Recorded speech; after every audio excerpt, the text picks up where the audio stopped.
Hello there, Mary Farias here with 5 minutes is better than nothing of personal development. Welcome to Sunday.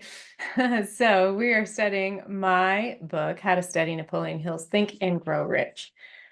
We are in chapter 3 on faith, and we're going to talk about page 83. And I'm just going to lead into this with the last sentence from page 82. And my timer isn't working again, so we're going to figure that out. We're just going to wing it right now. So, the law of autosuggestion, through which any person may rise to altitudes of achievement which stagger the imagination, is well described in the following verse.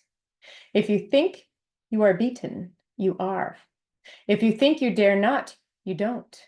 If you like to win, but you think you can't, it's almost certain you won't. If you think you'll lose, you're lost. For out of the world we find success begins with the fellow's will.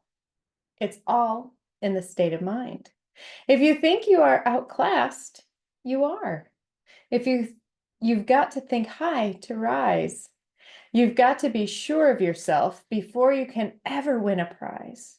Life's battles don't always go to the stronger or faster man, but soon or late, the man who wins is the man who thinks he can. Observe the words which have been emphasized, and you will catch the deep meaning which the poet had in mind.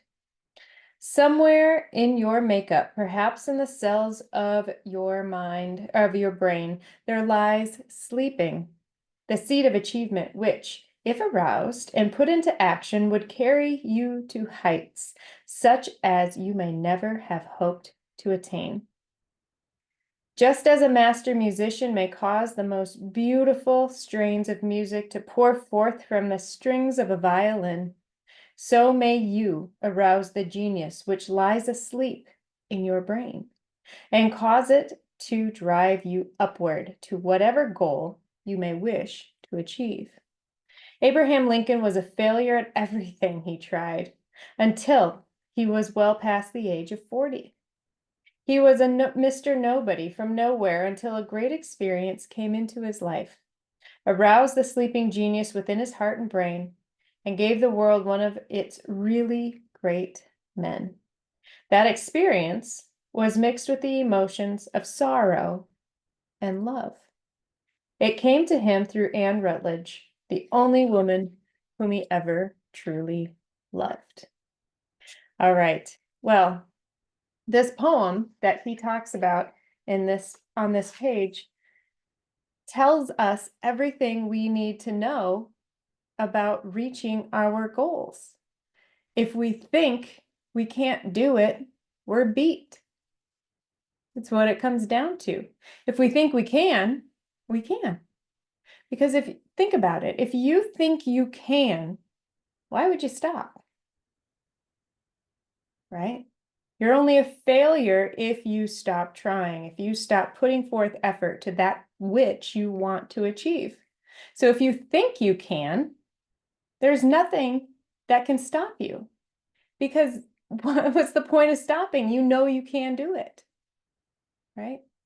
So the person who thinks they can do something has a leg up on everybody else. So ask yourself the next time that you come up with something that you truly desire, ask yourself, do I really think I can do this? Believe me, you can. And you can, especially if you think you can. So practice that. Practice with small things. So many people think they have to practice with a big C-type goal that Bob Proctor talks about. But you know what? We have to train ourselves to think in those terms and to think that we can do these big things by training ourselves to believe in our ability to achieve the small things.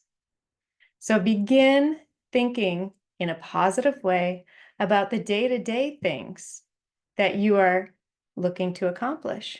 Simple things like getting up on time, making it to work on time, all those little things, having a great day, having a good conversation with somebody. We can always, always think in terms of positivity rather than negativity. So train yourself in the small things, and the big things will come easier. All for tonight, and we'll see you tomorrow.